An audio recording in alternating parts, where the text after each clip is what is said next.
বিজ্ঞানীরা এমন এক পরীক্ষা পদ্ধতি উদ্ভাবন করেছেন যাতে অদূর ভবিষ্যতে আগে থেকেই শিশুর অটিজম সম্পর্কে জানা যাবে।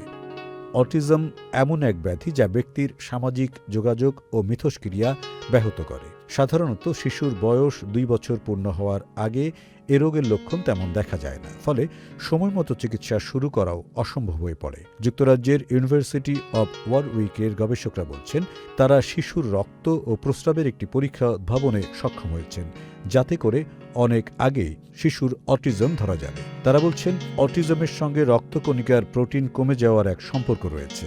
এ বিষয়ক গবেষণা প্রতিবেদনটি মলিকুলার অটিজম সাময়িকীতে প্রকাশিত হয়েছে। সুখবর প্রতিদিন।